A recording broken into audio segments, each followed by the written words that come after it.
If this tower opens, people will die. The construction site was already failing before anything went wrong. Concrete trucks were late. Again, the radio on Killian Rowe's belt spat static and excuses in equal measure, each one grinding his nerves thinner. He stood near the core of the structure, a half-finished high-rise clawing at the sky, its exposed columns wrapped in scaffolding and dust. Everything smelled like cement and heat and impatience. "Where the hell is my pour?" he barked into the radio. "I don't care what traffic looks like. This crane is booked, and if we miss the window, we lose the whole day." No one answered with anything useful. Killian rubbed a hand over his face, leaving a pale streak through the grime. Deadlines didn't care about excuses. Neither did Morgan. If this floor didn't get sealed today, the schedule would slip, and slipping schedules had a way of becoming personal failures. "Crane, stand by," he called. 5 minutes. 5 minutes he didn't have. That was when the crane stopped. Not slowed. Not hesitated. Stopped. The massive arm froze mid-swing. Concrete suspended in the air like a held breath. Workers shouted. Someone cursed. Killian spun toward the operator booth, fury already rising. "Who killed the crane?" he shouted. A woman's voice answered instead. "I did." She stood where she absolutely should not have been. Right in the open work zone, boots planted in the dust, no helmet, no vest. Just a dark jacket, rolled-up sleeves, and a stack of documents pressed to her chest like a shield. Killian stared at her for half a second, disbelieving. "Who the hell are you?" he demanded. "Get off my site. Now." She didn't move. "You're about to seal a compromised load-bearing column," she said, calm enough to be infuriating. "And if you do, you're burying a structural failure behind drywall." The word failure hit him like an insult. "That column was cleared," Killian snapped. "I've got stamped reports and—" "You've got forged tolerance margins," she cut in, stepping closer. And a vertical crack propagating from the base plate. Now she was too close. Now the workers were watching. Killian felt the heat crawl up his neck. "Security," he shouted. "Get her out of here." She finally lifted the documents, slapping them against the column behind her. Dust puffed into the air. "Before you throw me out," she said sharply, "you might want to look at what your crew was about to hide." She crouched, quick and precise, brushing away dust from the concrete surface. There it was, thin, almost elegant, running upward at a shallow angle. Easy to miss if you didn't want to see it. Easy to ignore if the schedule mattered more than the structure. Killian's breath caught despite himself. "That's surface crazing," he said automatically. "Non-structural." She looked up at him, eyes cold. "Surface crazing doesn't originate at the anchor bolt," she replied. "And it doesn't widen under load." She stood, stepping aside just enough for him to see the full length of the crack. Killian swore under his breath. "Who are you?" he asked again, quieter this time, but no less sharp. "Tess Harper," she said. "Independent structural auditor. I was called in 3 weeks ago. No one told me that." She gave a humorless smile. "That doesn't surprise me." Killian straightened, anger surging back to fill the crack of doubt. "You don't get to shut down a crane on my authority," he said. "You don't get to walk onto an active site without PP, and you sure as hell don't accuse my team of hiding defects." "I get to stop unsafe work," Tess shot back. "And you were 5 minutes away from sealing a liability that would fail inspection the second someone bothered to look properly." "Inspection already signed off," Killian said. "By people who know what they're doing." "Yes," she agreed. "By people paid not to look too closely." The air between them went tight. Workers pretended not to listen. Everyone listened anyway. Killian leaned closer, lowering his voice. "You just cost me thousands of dollars a minute," he said. "You want to talk about liability? Let's talk about yours." She didn't flinch. "If that column fails," Tess replied, "it won't be your money on the line. It'll be your name. And mine." Silence stretched. The crane hung frozen above them, concrete slowly dripping onto the ground. Killian looked at the crack again. He hated that he couldn't unsee it now. Hated even more that part of him already knew she was right. "Restart the crane," he said finally, into the radio. Tess turned sharply. "You didn't hear me." "I heard you," he snapped. "And I disagree." He didn't look at her as he added, "Seal the column." The operator hesitated. "Don't," Tess said, voice cutting through the noise. "If you pour over that, you're complicit." That word again. Complicit. Killian met her gaze, something raw flashing there. "You don't walk into my site and make demands," he said. "If you've got concerns, You file them through the proper channels. I did, she replied. They disappeared. For a moment, neither of them spoke. Then Killian made his choice. Security, he said again. Escort her out. 2 guards approached. Tess gathered her papers, eyes never leaving Killian's face. This isn't over, she said quietly. You can stop this now, or you can explain it later, under oath. She let the words hang, then turned and walked away, boots crunching over concrete dust. The crane restarted. Killian stood where he was long after the pour resumed, staring at the column as concrete swallowed the crack from view. He told himself it was nothing. He told himself the reports were clean. He told himself the system worked. But that night, when the site finally went quiet, he could still see the line sheet uncovered. Thin, precise, and running straight through everything he thought was solid. Sleep refused to come. Killian lay on his back, staring at the dark ceiling of his apartment, the city's distant noise seeping through the glass like a low-grade hum.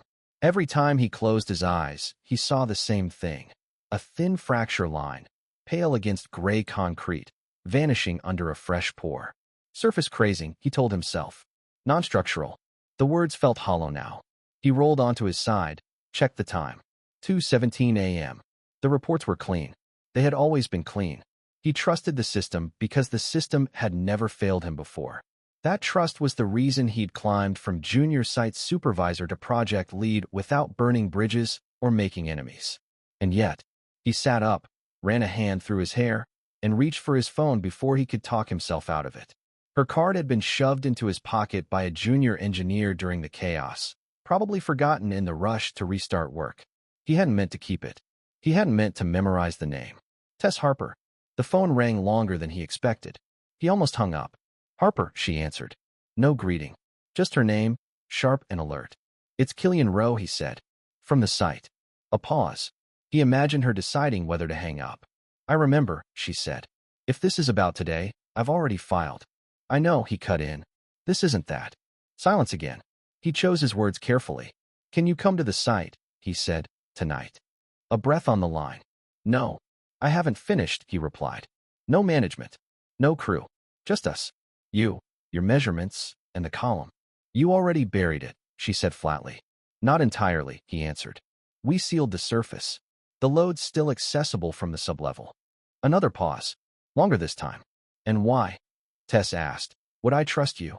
Killian closed his eyes. Because if you're wrong, he said, I need to know. And if you're right, I can't pretend I didn't see it. That did it. He heard the shift, subtle but real. 30 minutes, she said. If I smell bullshit, I walk. The line went dead. The skyscraper at night felt like a different building. No shouting. No engines. No pressure. Just empty floors stacked into darkness, the skeletal structure breathing softly as it cooled. Killian unlocked the perimeter gate himself, the metal clanging louder than it should have. Tess arrived exactly on time. She wore jeans, steel-toe boots, and a jacket too thin for the night air. A helmet was clipped to her bag this time. A small concession. Not trust, awareness. You look tired, she said, stepping past him without ceremony. So do you, Killian replied, locking the gate behind them. They moved through the building with flashlights instead of floodlights, shadows stretching long and distorted across unfinished walls.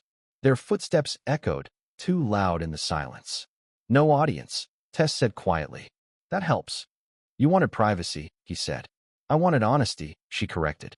They reached the sublevel, the concrete cooler here, damp with condensation. Tess knelt immediately, setting up her instruments with practiced efficiency. Killian stood back, hands in his pockets, watching without interfering. She worked fast, but not rushed. Measuring, tapping, marking points with chalk. Each movement precise, deliberate. This was not a performance. Who signed off on this batch? She asked without looking up. Quality control, Killian answered. Internal and external. That's not what I asked. He hesitated. I did. Ultimately. She glanced at him then, not accusatory, assessing. You trust your reports, she said. I trust the process. That's not the same thing. She returned to her work. Minutes passed. Then more. Finally, Tess straightened, exhaling slowly. It's worse than I thought, she said. Killian's jaw tightened. How bad? The crack isn't isolated, she explained. It's symptomatic. Microfractures in the mix. Too much recycled aggregate. Probably diluted cement ratio. That passed lab tests. Yes, she said. On paper. She looked at him fully now, flashlight cutting sharp angles across her face. If this building takes a lateral load, wind, seismic stress, you'll get progressive failure. Not collapse. Something slower. She paused. Something you won't see until people are inside. Killian swallowed. And if I stop the project, he said, they'll bury it. Me with it. They already are, Tess replied. You just haven't admitted it yet. They stood there, the weight of the structure pressing down around them. For the first time, Killian felt it. Not as responsibility, but as threat. I didn't know, he said quietly. I believe you, Tess answered. The word surprised him. Why, he asked. Because if you did, she said, you wouldn't be here. Something shifted then. Not trust. Not forgiveness. Recognition. They weren't enemies in this space. Just two people standing under something that could break. Killian nodded once. What happens next? He asked. Tess gathered her tools. Next, she said, you decide who you are when no one's watching. They walked back up in silence, their flashlights carving parallel paths through the dark. At the gate, Tess paused. This doesn't make us allies, she said. No, Killian agreed. It just means I'm listening. She studied him for a moment longer, then turned and disappeared into the night. Killian locked the gate behind her, the sound echoing through the empty site. For the first time since the project began, the building felt unstable, not because of the concrete, but because he was no longer sure the system holding it up deserved his faith. Morgan Kane's office was designed to make people feel small. It sat on the top floor of a finished tower 2 blocks from the site, all glass and steel and curated minimalism. No personal photos, no clutter, just a wide desk, a city skyline behind it, and the quiet confidence of someone who never had to raise his voice. Killian was 10 minutes early. Morgan hated lateness. Come in, Morgan said without looking up when Killian knocked. Killian stepped inside, the door closing softly behind him. The office smelled faintly of coffee and expensive wood polish. Morgan finished signing something, placed the pen down with deliberate care, and only then looked up. You look exhausted, Morgan said. That tells me you're working. Killian didn't sit until invited. There was an incident on site, he said. Yesterday. Morgan smiled faintly. I heard. The words tightened something in Killian's chest. An auditor, Killian continued. Independent. She halted a crane. Yes, Morgan said. Tess Harper. He knew the name. Of course he did. She raised concerns, Killian said. About a column. Morgan leaned back in his chair, folding his hands. Killian, he said gently. Do you know why I put you in charge of this project? Killian hesitated. Because I deliver. Because you understand reality, Morgan corrected. Reality is timelines. Investors. Penalties. Entire portfolios balanced on days, sometimes hours. He paused. Reality is not theoretical risk. Killian held his gaze. This isn't theoretical. Morgan studied him, the smile fading just enough to show interest. She got into your head, Morgan said. Not a question. I verified her measurements, Killian replied. There are inconsistencies in the mix reports. Morgan stood, moving toward the window.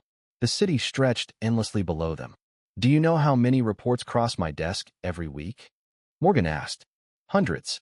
If I questioned each one, nothing would ever be built. He turned back. We pay people to make sure those numbers are acceptable. Acceptable isn't the same as accurate, Killian said. The silence that followed was sharp. Morgan walked back to the desk, opened a drawer, and removed a plain envelope. He didn't slide it across yet. He just held it. Ms. Harper is persistent, Morgan said. She believes she's protecting the public. Killian felt the trap closing. She needs to be reassured, Morgan continued. Reminded that her role is advisory, not obstructive. He placed the envelope on the desk at last. This is for her, Morgan said. Compensation for her time. Her concern. Her silence. Killian stared at it. That's a bribe, he said quietly. Morgan chuckled. It's a settlement. Words matter. I'm not. You're not giving it to her, Morgan interrupted. You're delivering it. Killian's jaw clenched. Why me? Because she trusts you more than she trusts me, Morgan replied. And because you still believe you're clean. The words landed harder than Morgan intended, or maybe exactly as intended. If she refuses, Killian said. Morgan's eyes hardened. Then we escalate, he said. But she won't. Killian picked up the envelope. It was heavier than it looked. And if something happens, Killian pressed. If the structure. Morgan's voice sharpened. Nothing will happen. He leaned forward. This project will be delivered on time. You will continue doing your job. And in 5 years, when you're running your own division, you'll thank me for not letting panic derail your career. Killian stood. I'll talk to her, he said. Morgan smiled again. I knew you would. Tess didn't bother pretending she wasn't angry. She met Killian in a neutral place, a cafe across from the site, loud enough that no one could easily listen in.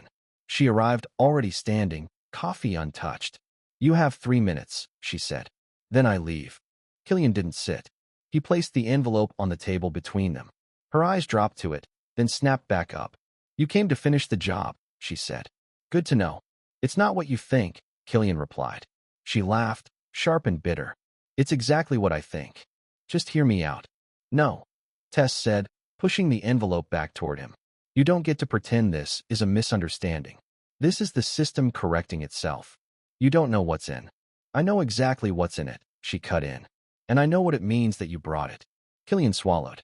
I didn't want to, he said. That doesn't make it better, Tess replied. That makes it worse. She stood, grabbing her bag. You had a choice, she said. You chose the version that lets you sleep at night. She turned to leave. Tess, Killian said. I didn't ask you to take it. She paused, just barely. Then why bring it? She asked. Because Morgan told me to. Because I was afraid. Because I didn't know how to say no. I needed you to see how far this goes, he said instead. She looked at him then, really looked, and whatever she saw there didn't soften her. Get this out of my sight, Tess said. And stay away from me. She walked out, leaving the envelope between them like a stain. Killian sat alone for a long moment, then stood and threw the envelope into the trash by the door. Outside, the building loomed, unchanged, silent, complicit. And for the first time, Killian understood that Morgan's shadow didn't just fall over the structure. It was already on him. The envelope stayed in the trash. Killian told himself that mattered. By morning, the site was back in full motion. Engines, shouting, the relentless rhythm of progress pretending nothing had changed. Killian moved through it all with mechanical precision, signing forms, answering questions, keeping his voice steady. From the outside, he looked the same. Inside, everything felt provisional. He waited 2 days before contacting Tess again. Not because he thought time would soften her anger, but because he needed proof, something solid enough to put on the table that wasn't an excuse or an apology. He found it buried where Morgan assumed no one would look too closely. Material delivery logs, batch identifiers, internal lab summaries cross-referenced against third-party reports. Small discrepancies at first, then patterns. Ratios adjusted just within acceptable margins. Failed tests rerun until they passed. The kind of fraud that relied on trust more than force. Killian copied everything. Not hacking. Access he was authorized to have. Privileged credentials that suddenly felt like stolen keys. He sent the files from a burner email. No message. Just data. Tess didn't reply. 3 hours later, she showed up at the site. She didn't speak to him right away. She walked the perimeter, checked posted notices, spoke briefly with a junior engineer who didn't know who she was. Only then did she approach Killian, who was standing near the temporary offices. You're either very brave, she said, or very stupid. Could be both, Killian replied. She held up her phone. These reports are real. Yes. They're enough to stop the project. Not officially. No, Tess agreed. But enough to ruin someone. She studied him, suspicion still present, but no longer absolute. Why? She asked. Killian didn't dodge it this time. Because Morgan didn't expect me to look, he said. And because you were right. Tess exhaled slowly, the anger giving way to something colder. If they trace this back to you, she said, you're done. I know. And me? He met her eyes. You're already a target. Silence stretched between them, heavy with shared consequence. Then we do this carefully, Tess said at last. Quietly. Together. The word together settled into place, not as comfort, but as strategy. They worked like conspirators. No meetings. No messages that could be intercepted. They spoke in passing, in neutral phrases that sounded like professional courtesy to anyone listening. Files moved in pieces. Information flowed in one direction only. The risk sharpened them. Killian learned how Tess thought, how she dismantled problems into parts, how she refused to speculate without evidence. Tess, in turn, began to see the limits he was pushing against, the lines he had to cross just to stay standing. This wasn't trust. It was alignment. Late one evening, they found themselves in the technical trailer at the far edge of the site, the one no one used unless the weather was bad. The air inside was stale, heavy with the smell of paper and burnt coffee. Blueprints covered the table, corners weighed down with mugs and tools. Neither of them mentioned how late it was. "If we go public too early," Tess said, "they'll bury it under procedure." "If we wait," Killian replied, "someone gets hurt." She nodded. "Which means we need leverage. More than we have now." "Yes." Their shoulders brushed as they leaned over the same drawing. Neither reacted immediately. It was incidental, unimportant, except it wasn't. They were both exhausted, stripped down to essentials. There was no room left for posturing. "You could walk away," Tess said suddenly. "Let me take this on alone." Killian didn't look up. "I won't." "Why?" He straightened, meeting her gaze. "Because if I do," he said, "everything you're fighting stays exactly the same." She held his eyes for a long moment, measuring not his words but the cost behind them. "Then we keep going," she said. Outside, the site lights hummed, indifferent. Inside the trailer, the line between professional obligation and something more dangerous had shifted, not toward romance, but toward commitment. They were no longer standing on opposite sides of the structure. They were standing under it together, knowing exactly how much weight it carried and how badly it could crush them both. The technical trailer trapped heat like a lung that refused to empty. By the time night settled fully over the site, the air inside had grown thick and stale. The single overhead light flickered occasionally, casting brief, nervous shadows over the walls. Outside, generators hummed in low, constant tones. Inside, only the sound of paper shifting and the scrape of pencil against blueprint broke the silence. Killian loosened his collar. Tess had already shed her jacket, sleeves rolled to the elbows, forearms smudged with graphite and dust. Neither commented on it. Comfort was irrelevant. Function wasn't. They had been at it for hours. "This batch here," Tess said, tapping a section of the drawing. "If the aggregate ratio matches what you sent me, then this floor is already compromised." Killian leaned in, closer than before, following her finger. "That would mean the load transfer is uneven," he said, "which explains the stress on the column." "Yes," she replied. "And it means the crack wasn't an anomaly. It was a warning." She paused, then added, "One they ignored." Killian exhaled slowly. "I ignored." She didn't correct him. They shifted positions around the table, trading places without ceremony, bodies navigating the narrow space with practiced care. At one point, Killian reached past her to grab a marker. Their arms brushed, barely. Both of them stilled. It wasn't charged. Not at first. Just awareness. Tess stepped back half a pace, recalibrating. Killian did the same. The moment passed, filed away with everything else they were refusing to name. "You should go," Tess said eventually, checking the time on her phone. "You've been here since morning." "So have you." She gave a faint, humorless smile. Occupational hazard. Killian poured the last of the cheap coffee into two mismatched cups and handed one to her. She accepted it without comment. They drank in silence. The building creaked softly around them, cooling after the day's heat. Somewhere above, metal contracted with a dull pop. "If this goes bad," Tess said quietly, "they won't come after me first." Killian didn't answer right away. "They'll come after the variable," she continued. "The one who changed sides." He set his cup down. "I know. And you're still here." "Yes." She studied him, her expression unreadable. "That's not courage," Tess said. "That's a point of no return." "Those usually look the same from the inside," Killian replied. Another silence. Denser now. The trailer felt smaller. Or maybe they were just more aware of how close they were standing. Of the fact that there was no buffer left, no crowd, no daylight, no professional theater to hide behind. Tess rubbed her eyes with the heel of her hand. The exhaustion showed now, stripped of anger and precision. "I don't do this," she said suddenly. Killian frowned slightly. "Do what?" "Blur lines," she said. "I don't mix people with cases." "Neither do I." "And yet," she said, gesturing vaguely at the plans, the late hour, the quiet. "Here we are." Killian met her gaze. "This isn't about lines," he said. "It's about pressure." She let out a breath that was almost a laugh. Structural, she said. Exactly. The word hung between them. She turned away first, gathering her papers with brisk efficiency, as if movement could restore distance. Killian helped without asking, stacking drawings, rolling sheets, their hands crossing again, this time unavoidable. Her fingers were cold. Tess, he said low. She looked up. There was no dramatic pause, no slow realization. Just two people who had been running on adrenaline and fear and responsibility for too long, suddenly still. She didn't step away. Neither did he. The contact was brief, unplanned, almost clumsy. A kiss that wasn't soft or practiced, but urgent and grounding, like checking if something was still real. Then it stopped. Immediately. Tess pulled back first, breath sharp, eyes dark. No, she said, more to herself than to him. Killian didn't argue. He nodded once. That can't happen, she continued. Not like this. I know, he said. They stood there, the air between them charged and unresolved. This doesn't change anything, Tess said. About the work. No, Killian agreed. It doesn't. She grabbed her bag, slinging it over her shoulder.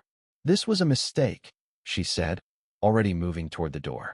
Maybe, Killian replied. Or maybe it was inevitable. She stopped at the door, hand on the latch. Don't confuse inevitability with permission, she said. Then she left. The door shut behind her with a hollow click.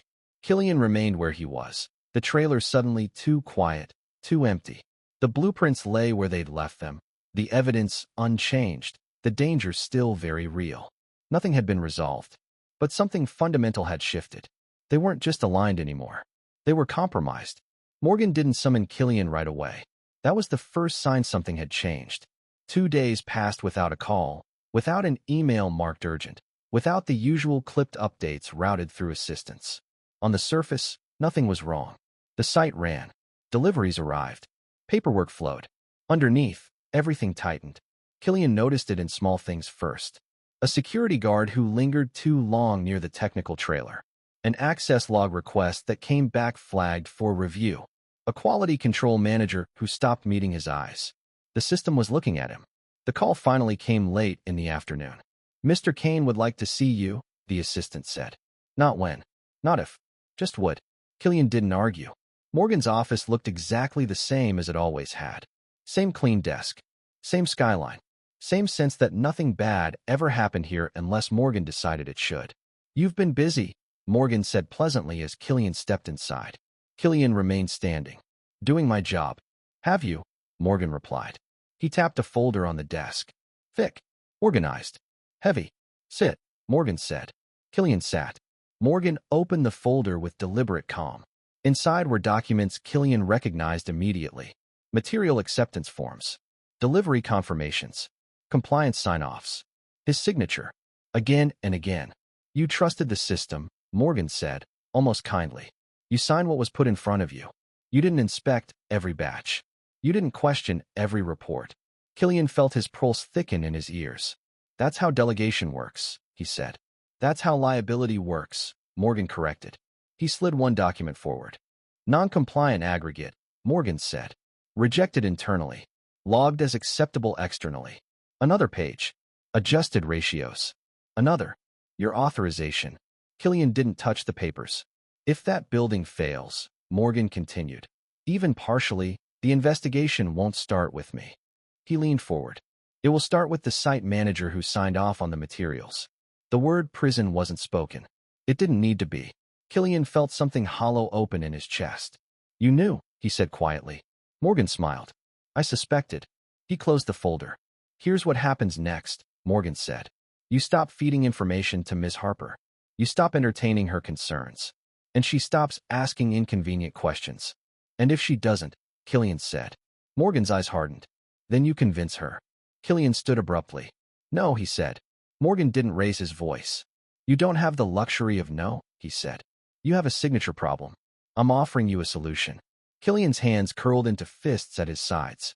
You're asking me to let people get hurt. I'm asking you to understand scale, Morgan replied.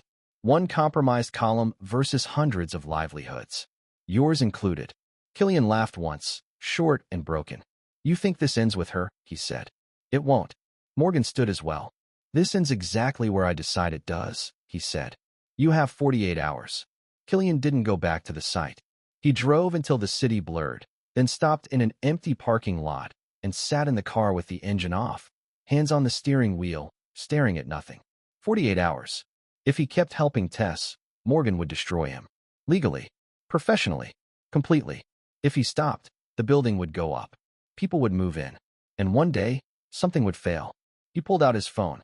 Her name hovered there longer than it should have. Tess noticed immediately. Not because he said anything, but because he didn't. No updates. No files. No quiet confirmations. She found him near the service elevators just before dawn, eyes shadowed, posture tight. "You're late," she said. "I know. You missed a delivery window." "I know." She studied his face, reading what he wasn't saying.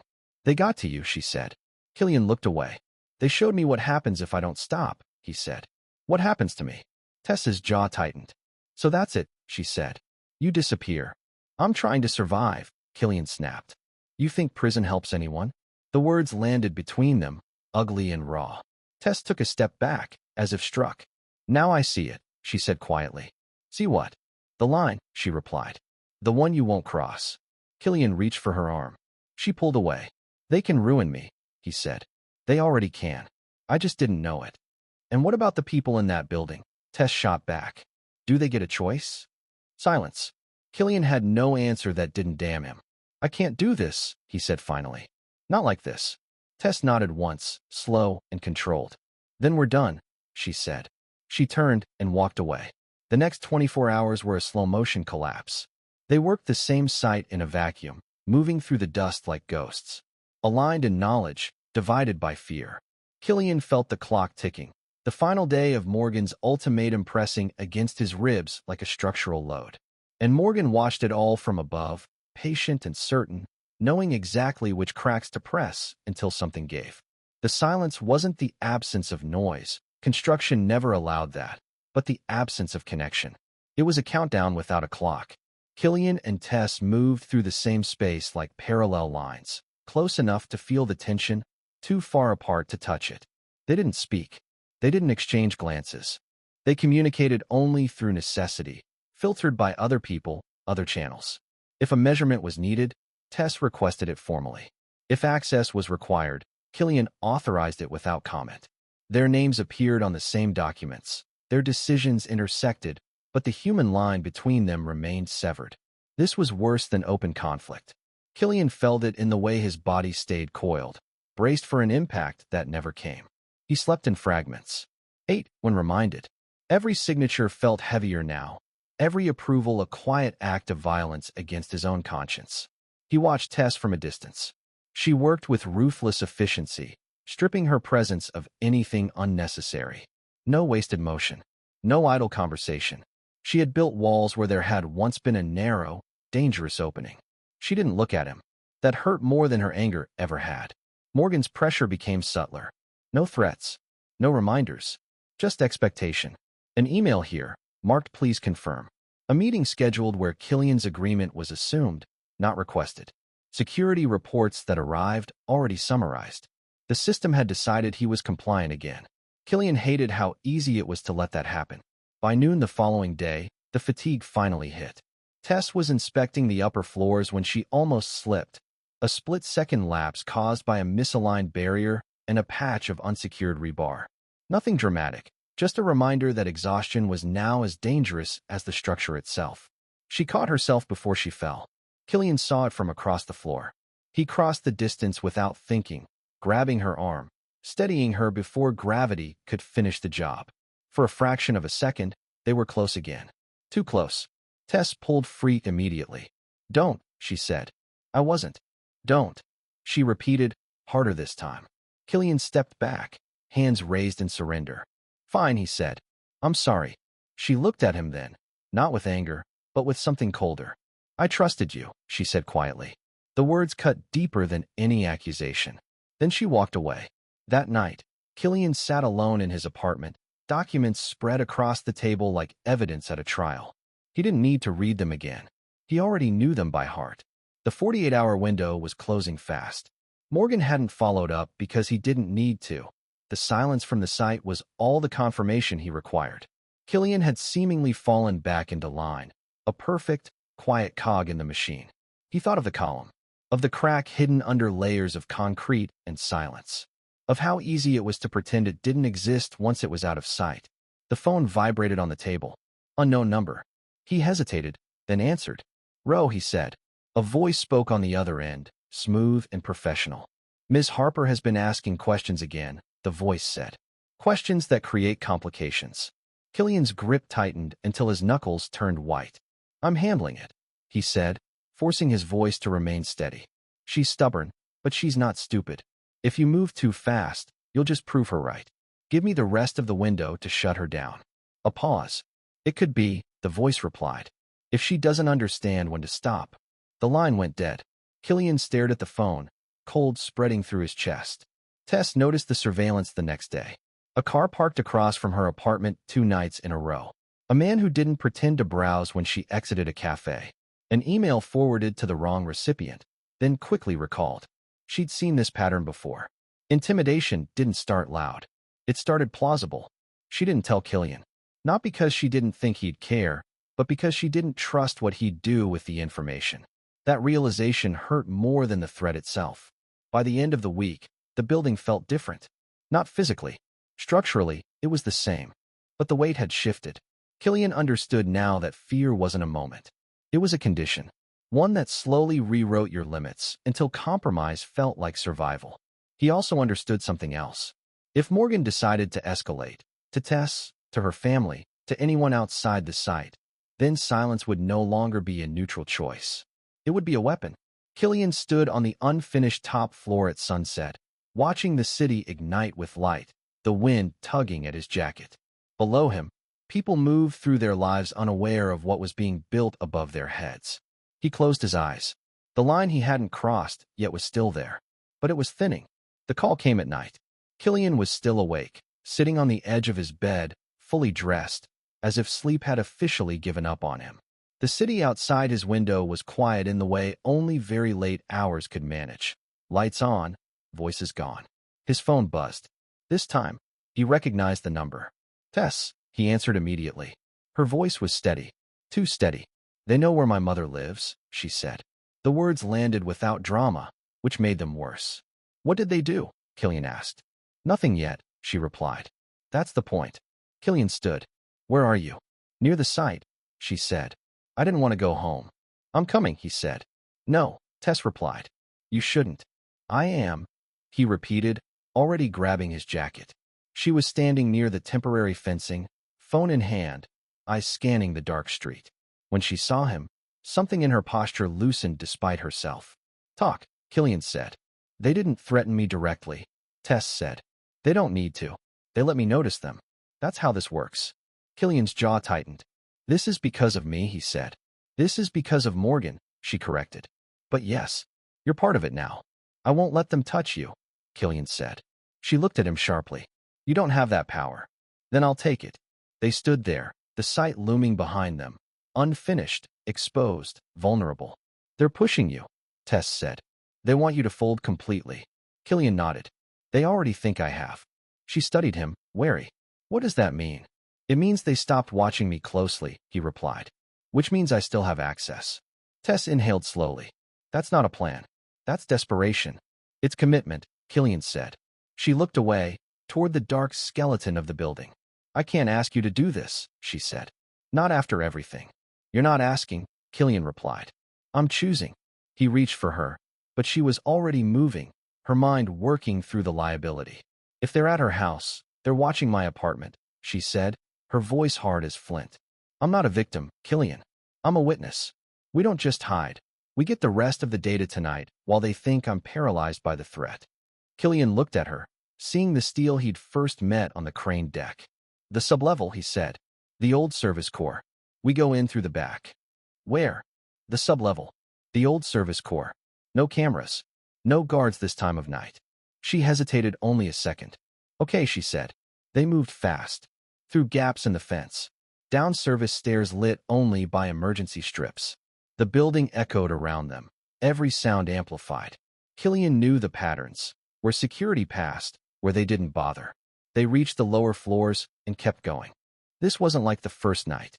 There was no clinical focus, No instruments, no distance. The unfinished floors felt less like a puzzle to solve and more like a fortress. They moved deep into the service core, where the city noise vanished, replaced by the heavy, oppressive silence of the weight above them. Tess leaned against a cold column, her breathing jagged, the adrenaline finally starting to crash. "This is insane," she said. "Yes," Killian replied. "But it's safer than anywhere else right now." She looked at him, really looked this time. "You're shaking," she said. "So are you." Silence filled the space, heavy and intimate in a way neither of them had the energy to fight anymore.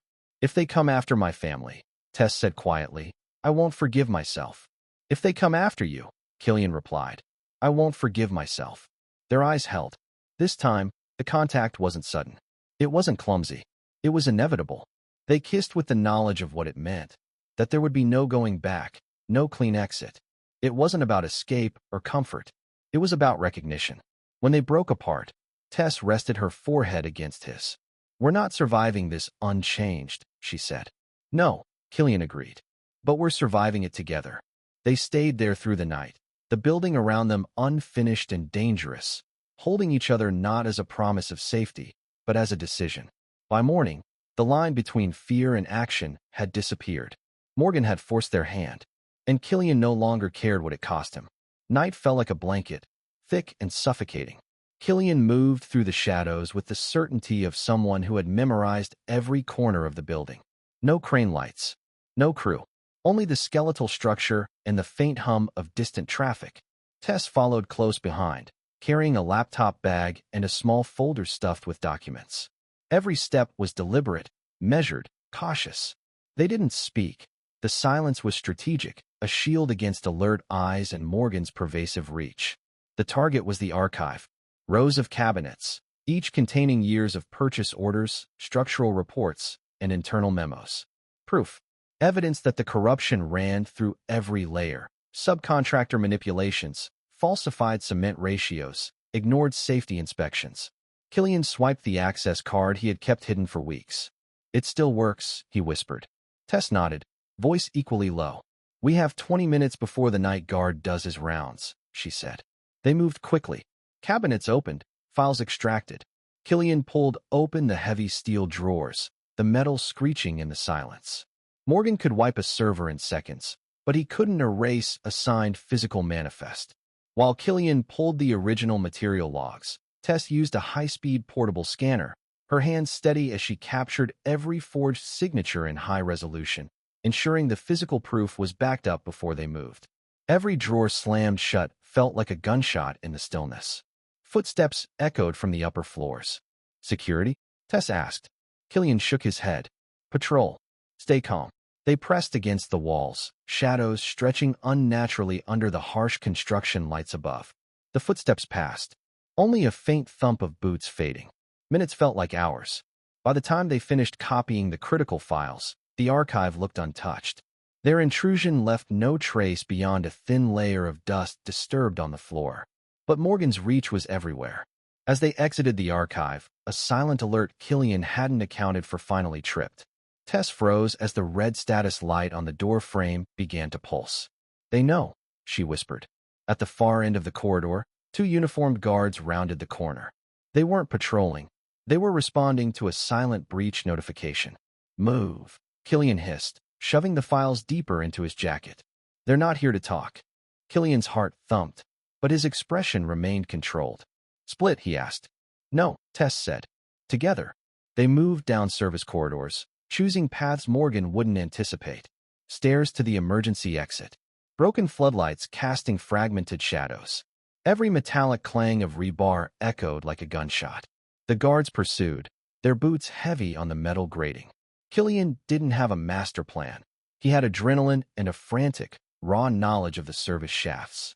He led Tess into the maintenance tunnels, his hands slick with sweat, his heart hammering against his ribs as he forced himself to remember which path hadn't been blocked by the new cement pours.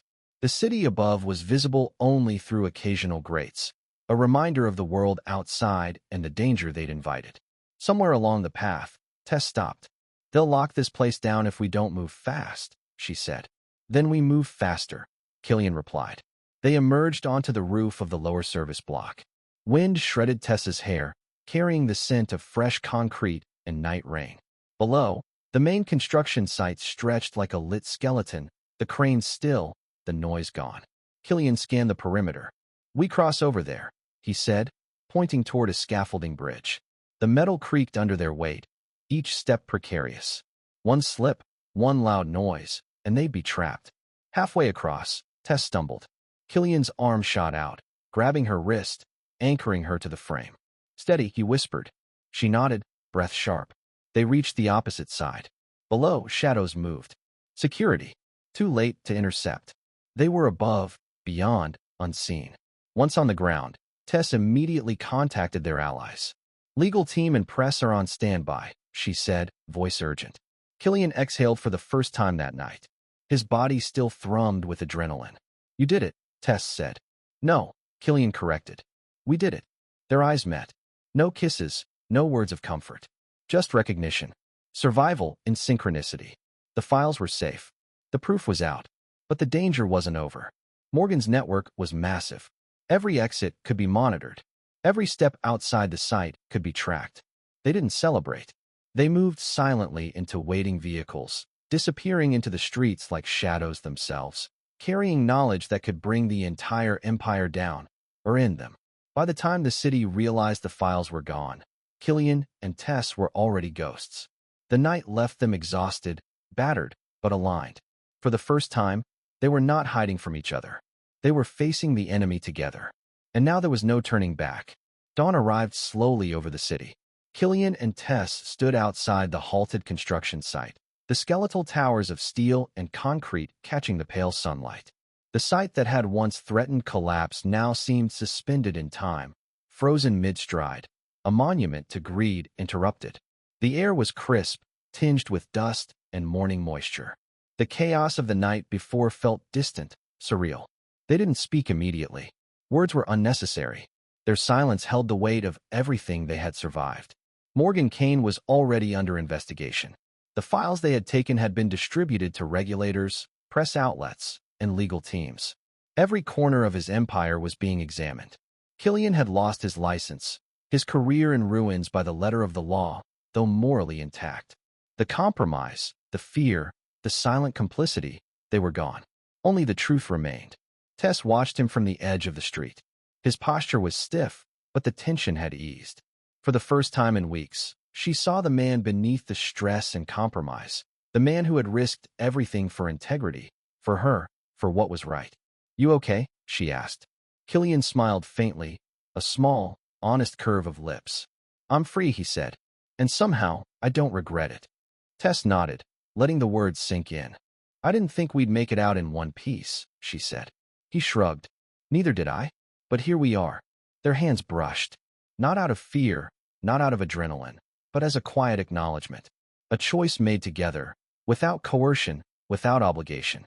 They walked to the edge of the street, the unfinished towers behind them casting long shadows across the empty site. No cranes moved. No machines roared.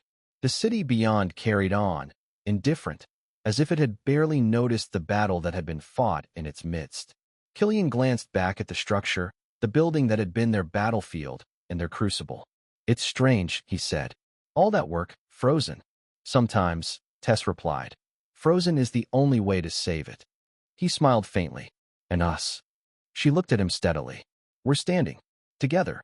The sun climbed higher, turning the skeletal frame of the building into a cage of light and long shadows. It was no longer a monument to Morgan's ego or a tomb for their careers. It was just a shell. They didn't need a finished roof to feel covered. They had traded a solid career for a solid conscience, choosing the wreckage of the truth over the polished lie of the system. Killian took a deep breath, feeling the weight of the past week slip slightly from his shoulders. "Then let's go," he said. She nodded. Side by side, they walked away from the halted project, leaving the construction site behind. Not destroyed, not completed, but free.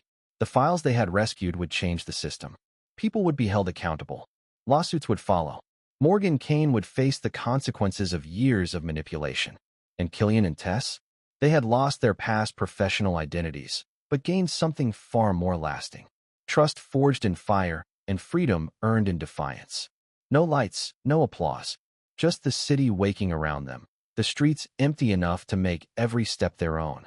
As they disappeared into the morning, the towers behind them seemed less like a threat and more like a monument to survival, to truth, to the quiet, stubborn integrity that had carried them both through the night and would carry them forward together. They were broken in some ways, yes, bruised, tired, but for the first time in weeks, wholly alive. Thank you for listening to the story. Write your thoughts in the comments.